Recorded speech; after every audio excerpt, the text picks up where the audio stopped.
Hanap mo ba'y kainan? O murang bilihan ng mga sariwang gulay? O pasyalan kasamang inyong pamilya o kaibigan? Ilan lamang yan sa ating matutunghayan. Kaya tara, samahan niyo ako, ang inyong travel hati, Rodniel! Silipin natin ang tatlong bayan na sigurado akong magugustuhan nyo.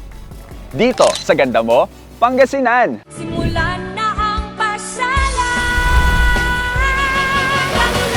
Pumasyal sa Pangasinan, balikan ang lahat na papasaya. Kalala, lasing ang taglay na ganda. Siguradong mag-enjoy ka. Kalala, pumasyal sa Pangasinan, balikan ang lahat na papasaya. Kalala, lasing ang taglay na ganda. Siguradong mag-enjoy ka. Kalilat Pangasinan.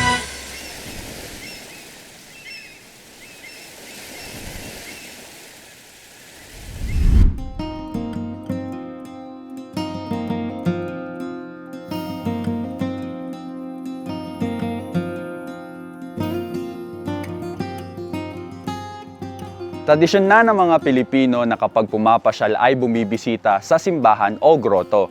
At alam nyo ba na may paniniwala na kapag unang beses mo sa simbahan ay matutupad ang iyong kahilingan o pinagdarasal?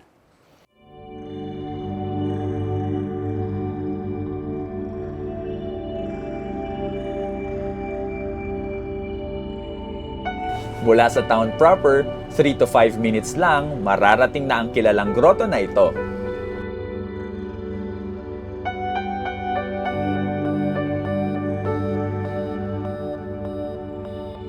Punta ko dito sa Pangasinan, bago ako umuwi sa Maynila, dumadaan po talaga ako dito. Siguro mga twice a month.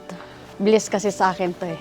Nakapagtapos ako ng anak ko, tapos dito ko lahat po hiningi yung sasakyan ko, tapos yung mga blessing na dumating sa buhay ko dito po kay Mama Mary.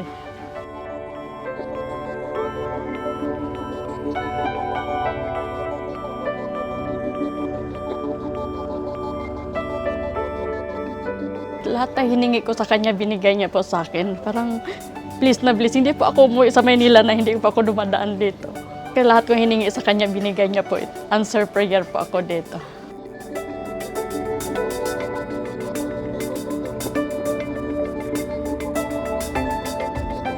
Kapag nandito o nadaan kayo sa bayan ng Rosales, isa sa mga pwede niyong puntahan ay ang Our Lady of Rosales.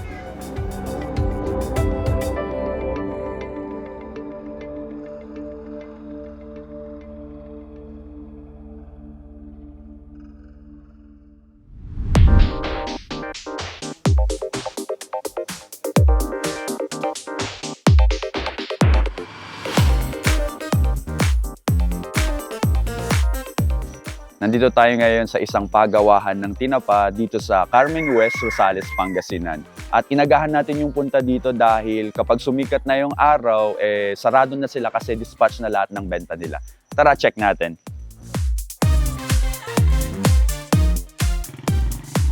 Dito sa Barangay Carmen West, Zone 5, makikita ang hilera ng pagawaan ng masasarap na tinapa ng Rosales.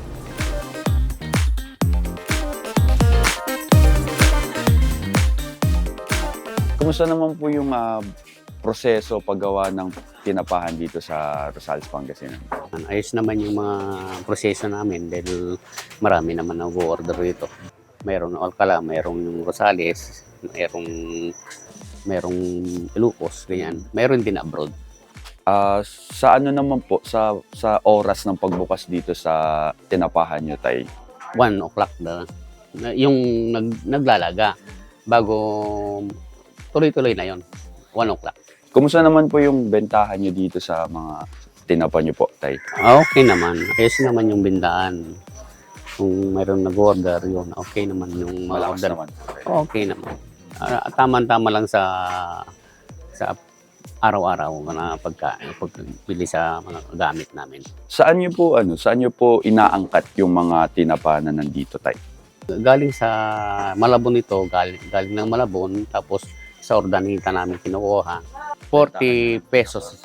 Tapos may mga kumukuha din po ng bultuhan sa inyo dito. Yun ang presyo na dito.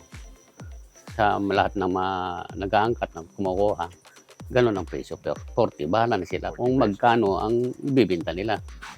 Kung 50 o 60, bahala na sila. Sila ang magbibenta. Oo. Sa isang araw po tayo, sa isang araw, gaano po kadami yung mga naibebenta nyo po na tinapa? Siguro, hindi pare-parehas eh. Kung minsan may sa 400 or 300 na bistay, something mahigit pa ganun. So, Sa depende sa order order ng tao. customer po. Customer.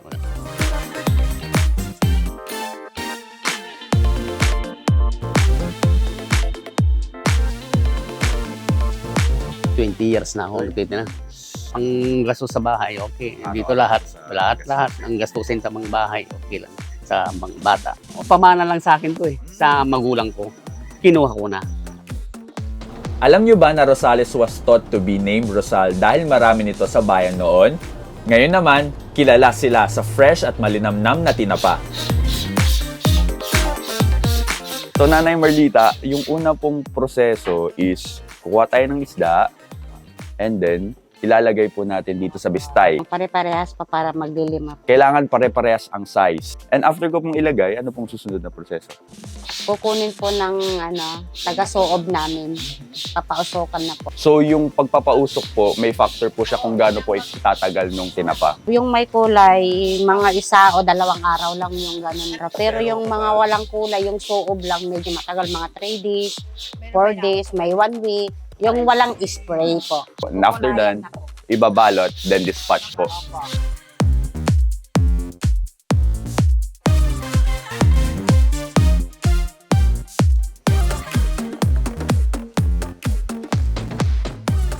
Everyday po akong pupunta dito. Madaling araw, pag ganito 4:30 po. Lagi daw po fresh, tsaka maganda po yung tinda ko po. Nag-aangkat po ako dito ng tinapa. Galing po ako ng San Manuel, Tarlac.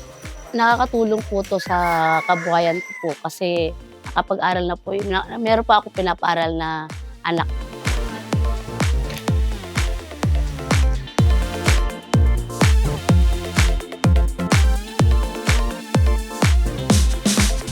Bayad, Tay. Bayad. Thank you very much, Tay. At dahil dyan, itikman na natin to. Let's go!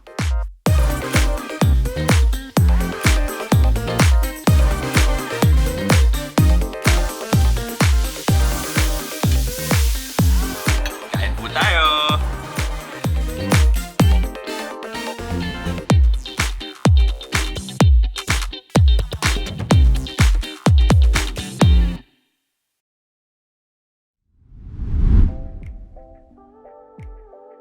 Dito sa Rosales, may isang espesyal na lugar na kung hindi mo pupuntahan, hindi mo makikita ang kagandahan. Tara, puntahan natin.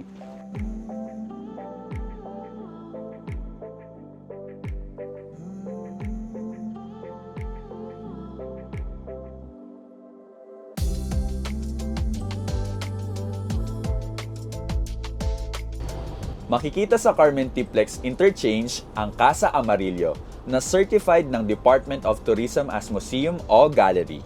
For only 50 pesos entrance fee for 3 years old and up, madaming makikita from art installations, sculptures, antiques, and recycled art pieces.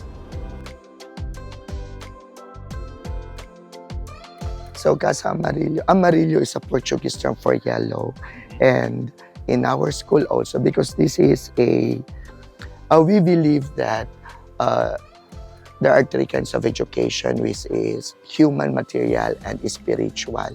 So Casa Amarillo is the form of spiritual, the spiritual form of education, meaning to say it transcends what the human and material education is. So the name yellow, when we get to see yellow, what do you feel? Vibrant color, Vibrant. happiness. You feel happy. Yes. You feel excited. Excited. Yeah. Exactly. So that's what we want to convey to all people, to all our guests, that when you get inside Casa Amarillo, you'll feel happy because there are so many surprises that you get into. In front, it's a very small, but when you are in, there are nooks and crannies that gives you something to ponder at. When we conceptualize this place as a weekend getaway, we just wanted to plant trees. And then what is so exciting is that almost 2 decades ago, we've seen all these trees grown up, and we have already helped in mitigating the impact of climate change when it is not that us. We were able to do our part already when the impact of climate change is as not concerning as what we have today.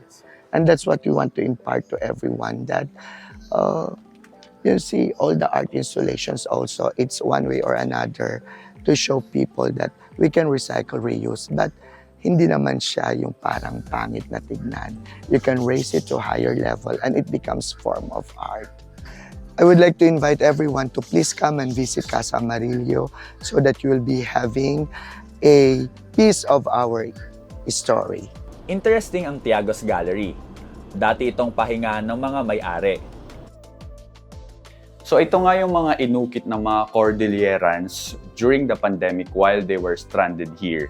So itong mga to ay gawa sa driftwoods. So ayan, kikita nyo, nandyan. So nakolek siya dito sa place na to. Itong Sarimanok House naman ay dating kulungan ng mga baka. And with their artistry, na i-transform nila ito bilang isang dressing room.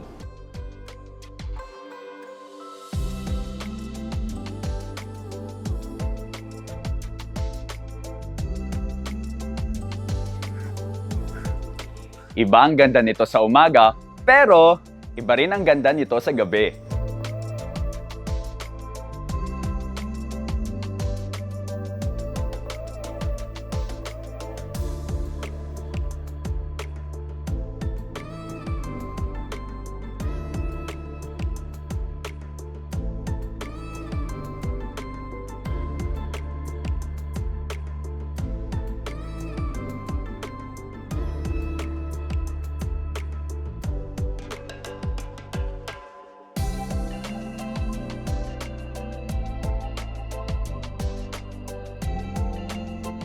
Ang pangalan ng museum na to ay Trinidad.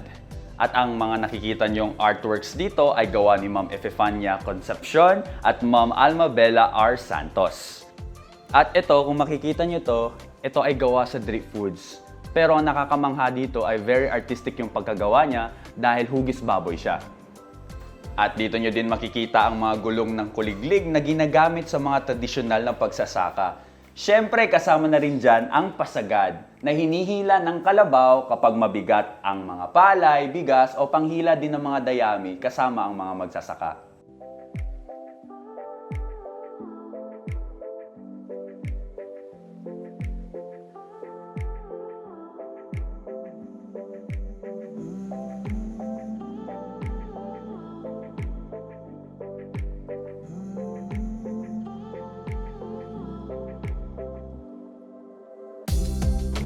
Maliban sa pagiging artist gallery, isa din itong secret garden na may iba't ibang halaman at orchids.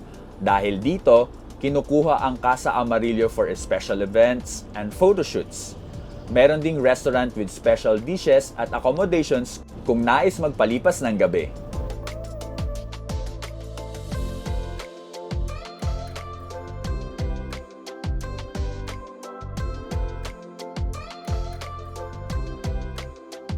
The next time you plan your visit here in Pangasinan, huwag kalimutang dumaan dito.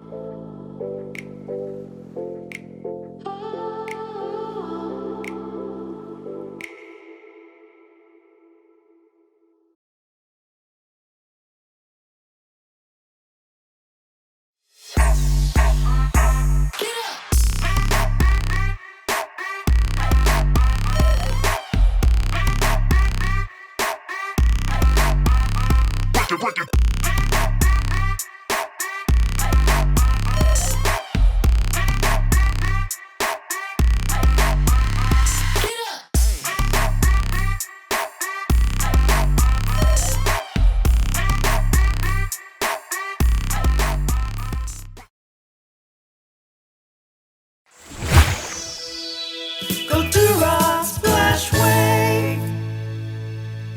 Come have fun and enjoy the sun. Welcome to Cultura Splash Wave, a world-class resort nestled at the foot of the mountains. Have fun with the different waves at our amazing wave pool. Be thrilled at the heart-pounding giant slides. Swim to your heart's content at the uniquely designed dolphin pool. Be a child again with your family and friends at the Water Factory. Enjoy the comforts of your home at the spacious, elegantly furnished, air-conditioned rooms. Celebrate the best times of your lives at Juliet's Legacy Hotel and Pavilion. Face your fears at our Skywalker. Relax and find your calm at our Fish Spa. Located at Cares, Pugo, La Union. Live the adventurous life with Cultura Splashway. Join us now, come on, Cultura Splashway. Cultura Splashway. Come have fun and enjoy the sun. Family and friends as one. In the waters, join us now, come on, Cultura Splashway. See you there. Cultura Splashway.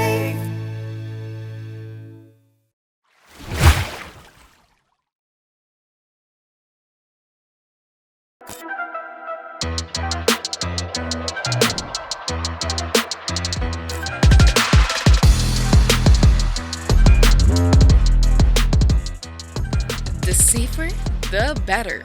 Protect your car and your loved ones. Get your high-quality dashcams and have them installed for free at Pongtao Dashcam Supplier. Located at Balite, Longlong, Pugis, La Trinidad, Benguet. You can also check their other branch at Punyagan, La Trinidad, or order at their Shopee account. Pongtao Dashcam Supplier also offers car tint services, upholstery service, car stereo, car sensors, car alarms, and any car accessory you would want. Pongtao Dashcam Supplier. You and your car's the best bud.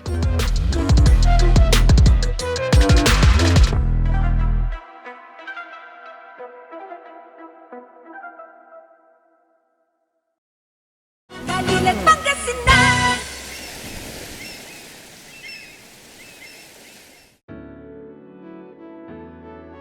Dahil sa gana sa prutas at gulay ang probinsya ng Pangasinan, may isang kilalang bagsakan at matatagpuan yan dito sa bayan ng Villasis, ang Villasis Bagsakan Market.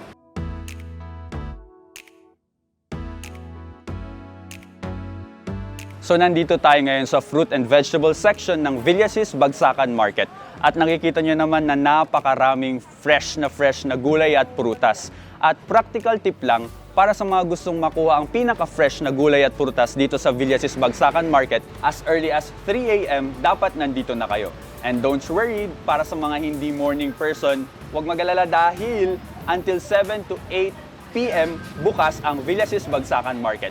At para naman kumustahin ang mga bentahan dito sa Bagsakan Market, kasama natin si Kuya Jilin para bigyan tayo ng information. Hello Kuya, po. kumusta naman po ang bentahan nyo dito sa Villasis Bagsakan Market? Sir, minsan malakas, minsan mahina, hindi pare-parehas kasi yung araw. Pero mostly ang pinaka na araw, Friday hanggang Sunday. Tapos Monday hanggang Thursday, medyo mahina. Hindi kasi pare-parehas. See. So, paano po tayo nakakasiguro na fresh talaga yung mga gulay at prutas na binebenta natin dito? Kasi araw-araw naman siyang nagmamarket naman araw-araw, kaya siguradong fresh siya. Tapos yung mga native na gulay, mostly dito na siya nanggagaling sa Pangasinan. Pero yung tulad ng carrots, repolyo, cauliflower, broccoli, Baguio, talagang Baguio siya galing. So, Kuya Jelly, kailan po kayo nag-start mag-business ng gulay at prutas? Nasa na siguro, 15 years. 15 years? Yes. So, throughout the 15 years po, kamusta naman po yung experience nyo dito sa Bagsakan Market? Okay naman, marami namang improvement. Kasi tulad nito ngayon, itong Villasis Bagsakan, dati kasi hindi siya ganito kaganda. Ang lang namin, puro umbrella, ganon, tapos sako-sako lang, tolda-tolda. Improvement naman na siya, malaki na yung pag-improve niya. Saan po galing itong mga prutas na nandito nakadisplay? Yung mga imported, gagaling siya ng Maynila, tapos inaangkat namin siya sa Ordaneta. Pero yung mga local tulad ng native, Cayubano, papaya, avocado, tsaka siguelas, dito na lang yan sa Pangasinan, mostly Pangasinan siya nanggagaling eh. Pero ang imported talaga, mostly Ordaneta o kaya Baclaran or kaya Divisoria. Mostly Divisoria siya nanggagaling. So malayo pa po yung mga pinanggagalingan ng mga prutas dito. Ang ano lang dito sa Pangasinan, mangga. Ang pinaka ano ng Pangasinan ay mangga. Kaya siya yung mura ngayon kasi season niya. So nabanggit niyo po yung mangga ay galing sa Pangasinan. Saan Yes, po sir. particular dito sa Pangasinan? Mostly nanggagaling siya dito sa may part dito sa Manawag, Malasike. Basta part na dyan sa Bandaryan eh. Doon po talagang pinakamaraming mangga. Ano po yung pinakamahirap na challenge niyo dito since marami po kayong competition? Yun, mahirap pagtinda lalo na kung wala kang suki. Kasi minsan suki-suki tapos pagka yung mga unti-unti lang, swertihan na lang kung sino yung pupunta sa'yo. Kasi di ba pare-parehas lang din mostly yung paninda. Yes po, yes Kaya po. yun. So Swertihan palakasan na talaga lang. ng suki. Oo, tsaka sell-stock mo. Isi-sell-stock mo talaga sila. So ganun po talaga yung challenge niyo dito. Pero kahit pa paano po nakaka-survive Yes, naman sir. po yung business. Sa pang-araw-araw. Sa pang-araw-araw. Expenses, ganun. So dito na din po kayo kumukuha ng mga Yes, sir, yung pang-araw-araw. pang-araw-araw niyo po. Marami akong suki Marami na. po kayong suki dito. So Sayang naman. Tsaka maraming kayo isang araw na hindi ka magtinda, talagang parang lugi ka na. Mas maigi yung araw-araw kang nandito para yung pagkain mo, araw-araw ding masarap. yes po. So dito niyo kinukuha yung mga pang-araw-araw na panggastusin niyo dito po. lahat ang gastusin. Saan po kayo o paano po yung supply dito? Yung ng iba, gulay? yung mga may mga gulay na nga matanim, nagsusupply sila dito. Nideliver na dito sa akin. Pero yung mga pagwala, tulad yung mga bagyo vegetable sa Ordaneta, doon kami namili sa mga igurot naman. Doon sa pesto-pesto nila. Ay yung mga gulay na native, dito na rin, marami akong supply sa mga gulay na. So sa iba't ibang lugar niyo po inaangkat yung Dito mga na, supply? oo, pero karamihan na dito na sa Villasis. Sa Villasis na po. Galing ng ibang baryo sa Villasis na. Fun fact muna tayo. Alam nyo ba na ang Villasis ay dubbed as the vegetable home of Pangasinan o vegetable basket of the North dahil sa dami ng iba't ibang gulay na tinatanim dito. Siyempre po, una-una, tiga rito ako sa Villasis, malapit lang, at saka mga fresh ang mga vegetables. At okay naman ang price. At saka galing dito yung mga local vegetables, kaya sure na fresh, at saka mababa nga po ang presyo. Ay, sa mga gustong bumili po na madadaanan ng Villasis, pwede po kayong mag-drop by dito sa Villasis Bagsakan. Marami po kayong pagpipilian. Para sa mga papunta ng norte at paalis ng Pangasinan, kung gusto nyo ng fresh na pasalubong na gulay at prutas, pumunta na kayo dito sa Bagsakan ng Villasis.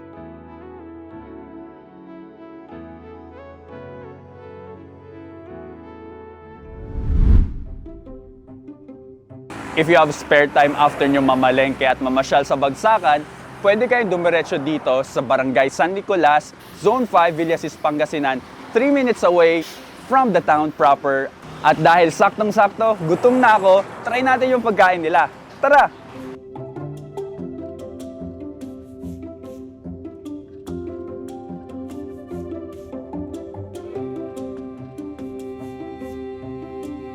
Napaka-affordable ng mga pagkain dito. From 50 pesos sa mga gulay, 70 to 90 pesos sa mga meat dishes tulad ng binabalik-balikang kaliskus at pinapaitan. 95 naman ang kaldereta. Pangmalakasan din ang anli sabaw nila.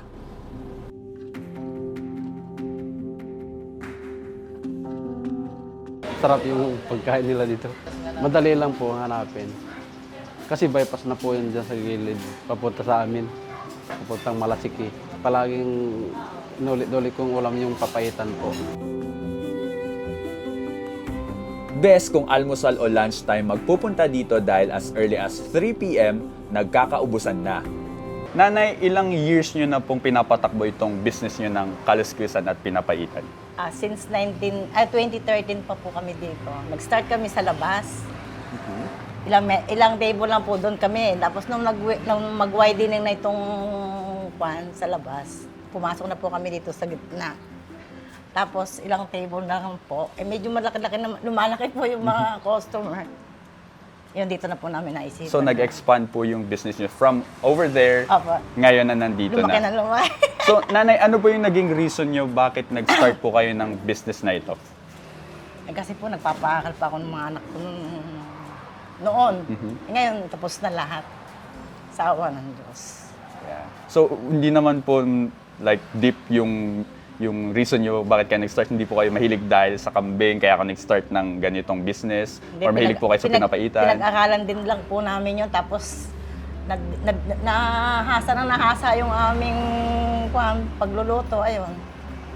Nakilala na. Hanggang sabi nila, masarap. Yun. Na-maintain namin yung mga rekado. So, ibig sabihin, nanay, meron kayong secret ingredient sa pinapaitan nyo at kaluskas nyo?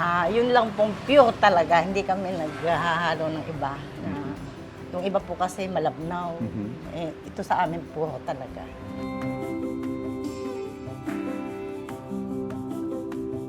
So, nandito na nga yung pagkain ko na kaluskas at pinapaitan at saktong-sakto dahil gutom na nga ako, itatry na natin ito.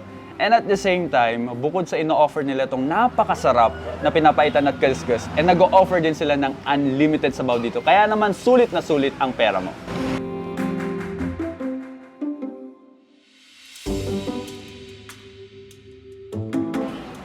Yung kaluskas nila, malalasahan mo talaga yung mga lamang loob, which is the best for kaluskas. And at the same time, doon sa pinapaitan, malalasahan mo talaga na pure yung pampapait na ginagamit nila dito.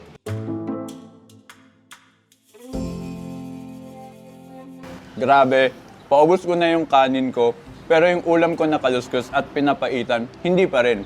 Sulit na sulit talaga dito.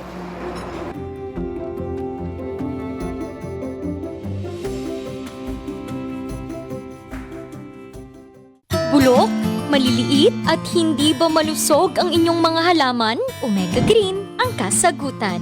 Ihalo lang ang 2 kutsara nito sa isang maliit na container at kaunting tubig. Pagkatapos ay ihalo sa knapsack sprayer at pwede na itong ispray sa mga pananim. Meron itong nitrogen, phosphorus, magnesium, copper at zinc na tumutulong sa pagpapaganda at pagpapabilis ng tubo, pagpapanatili ng nutrisyon, mas malagong mga dahon at panlaban sa mga sakit ng mga halaman. Hindi rin ito nakasasama sa kapaligiran. Pwede rin ito sa kahit anong klase ng halaman, mapa-highland crops o lowland crops. Omega Green by Encam Agri-Marketing, the ultimate friend of farmers. Looking for a place to stay in Baguio City? Find your calm at Hotel Supreme. A good dip at their pool.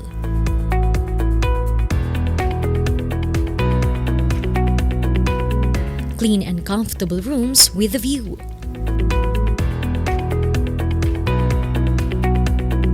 Accommodating staff.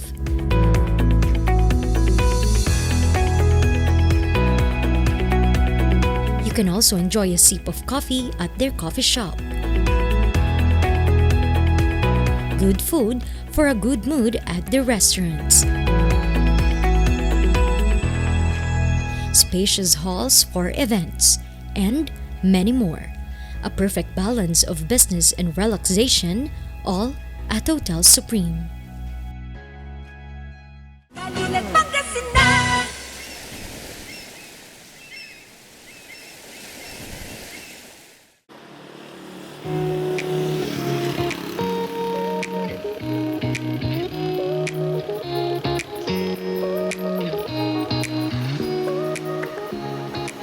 Nandito tayo ngayon sa bayan ng Alcala at makikita ang napakalaking estatwa ng manok na tinatawag nilang manok ni San Pedro at landmark din ng barangay San Pedro, Ili na nagsisilbi ring palatandaan na malapit ka na sa sentro ng bayan ng Alcala mula Rosales. Grabe, napalaki. Sukatin kaya natin. Ilang feet kaya ito?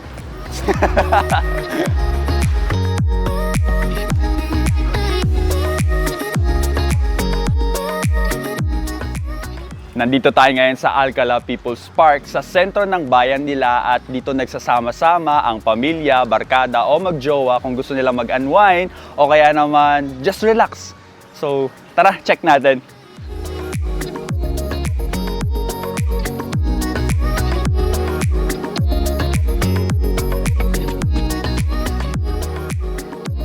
Sa gitna ng People's Park, makikita ang mga monumento na may statwa ng 4 na mga bayaning sina Dr. Jose Rizal, Father Jose Burgos, General Antonio Luna at Andres Bonifacio.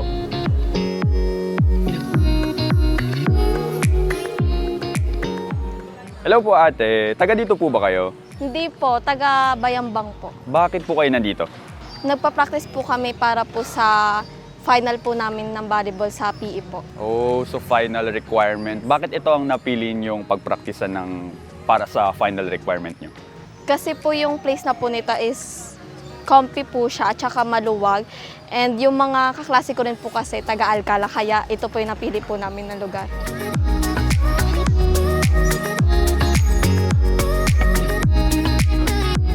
May kami nagpakuaman ako, nagpalamista jay kagamin, baryo ko nagpudo. Unta nagpudo mo, timpo na kayong bagito tatakayo. Dahil sa dami ng mga punong nakapaligid sa People's Park, mahangin dito kaya masarap pagtambayan ng mga bata at magkakaibigan sa mga sheds sa paligid.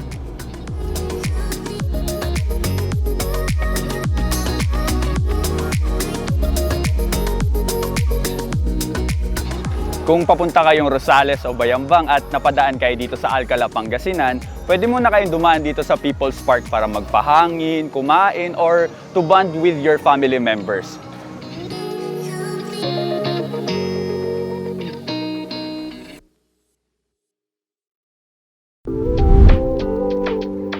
Yung iba, hindi kilala pero ubod pala ng ganda. Yung iba, di pinapansin pero andyan lang. Pag sinabing bakasyunan, di lang mga dagat o kabundukan. Dahil marami pang pwedeng gawin at makita. Tunay ngang marami pa tayong madidiscover dito sa probinsya ng Pangasinan. This journey has been very fulfilling for me. I have learned a lot of things.